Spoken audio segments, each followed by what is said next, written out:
Hey YouTubers, we're doing a stucco repair. I mostly do drywall, but stucco repairs, small areas like this are easy fixes. Anything bigger than this is hard. But I'm just using this quick set stucco patch. This is easy stuff to work with. It's almost like doing drywall, but you're working with the quick set cement. You don't need a lot of this material. Basically, it's the same way as doing drywall quick set muds, but you're using a stucco mix. Same thing, just take a little bit of the material.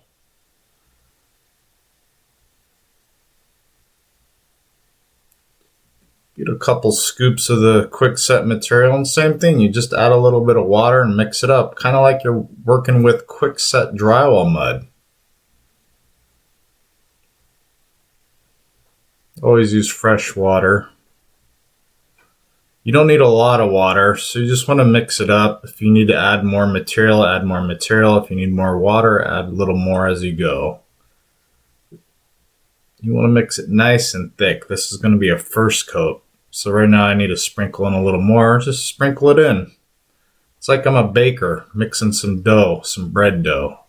That's pretty much how thick you want it. Nice, thick bread dough. Mix it thoroughly. I'm just using a regular drywall 6-inch knife in a pan. You just got to pack it in. The material's real heavy, so we're just packing it in. This is a quick set material, so you don't have to work quick. It says sets up in 20 minutes, but you want to get the material on. You're just filling it in, pushing the material inside the gap. This is an easy repair anyone can do. So you don't have to hire someone. Someone just dinged the corner of this pillar, and someone chipped this with a baseball, it looks like, on the wall. So we're just filling it in. The customer asked while I was doing the drywall repairs here if I can fix these small stuccos, and I said sure, no problem. Once it starts setting up, give it about 10 minutes, and you just take a wet sponge. And all you're doing is, it's kind of like a wet sanding technique. This is how you work with cements. You always let them start setting up, and then you start working the material. Kind of like I would compare it to ceramics, working with ceramics. You let the clay set up, and then you manipulate it. So you're just feathering off the extra material, and it's filling in. Here it's still kind of deep, so I'm going to mix a little more material. I'm just trying to get this nice and square corner. Same thing here, just take off the extra material, feathering it. When you do this feathering technique, it exposes the sand that's in the material. I'm just mixing a little more, a couple handfuls of stucco. That's why it's easier to do these small repairs, because you don't need a lot of materials. When you have to start doing bigger areas, like a 2x2 area or bigger, then you have to start mixing bucket loads of material. Then you would definitely hire a stucco guy. But these small little holes in your exterior stucco are easy fixes that anyone can do. This is a cheap material. I got 2 little boxes of it. Most of these jobs I don't mind doing small repairs. So I'm just trying to square up this corner here. Trying to get a more uniform square. Both sides. Just trying to get a nice 90-degree square here. Doesn't have to be pretty because you are going to manipulate it. So we're just trying to get a nice fill. This is a second coat. The material says 20 minutes to work with, but I like to get the materials on within 5-10 minutes. That way I can get my pan and knife cleaned up and be ready for it to set up. Just filling it with second coat, clean it all up. Now it's starting to set up 10 minutes later. And same thing we did like the first coat. Take my damp sponge and just work the material. We're taking off the extra material. We don't want a big old hump on the wall, so we're just feathering it off and trying to get this nice square corner. Working with a nice sponge is good.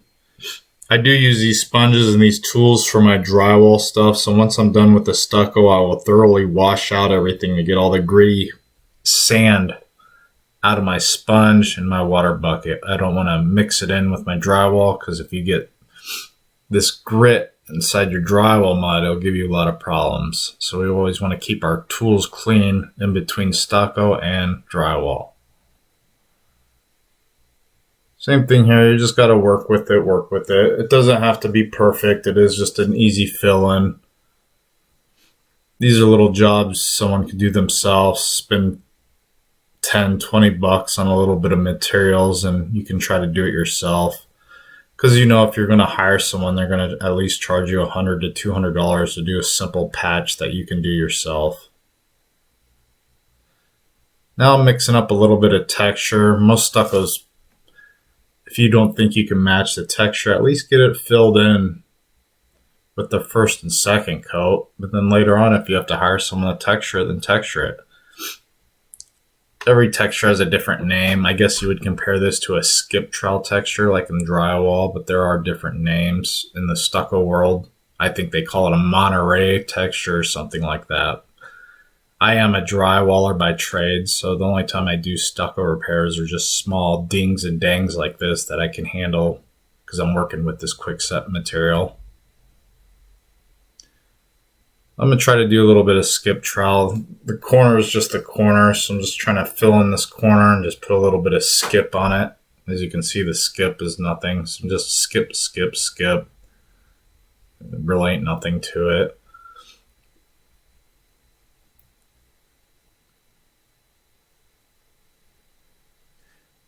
If you always want perfection on any job you do, always hire a licensed contractor. If you're going to do stuff yourself, you are trying to save some money, so you ain't going to get a perfect finish. But if you're a do-it-yourselfer and you're willing to learn and get your hands dirty, it's definitely something you like to learn. Some people enjoy it, some people don't. Skip trowel, I'm just putting it heavy. You could just even leave the patch how it is. No one will really notice once you paint the area. This is stuff you have to do before you're going to repaint the house, the exterior. You have to go through and do touch-ups and fix holes and dings and stress cracks, stuff like that you always do. Same thing here, just letting it set up. About 10-20 minutes later, I'm just kind of feathering off the edge, taking off the excess material. It's not perfect job, but hey, it's pretty good. I just threw this in for the homeowner while I was here. Since we did a lot of stuff inside, I didn't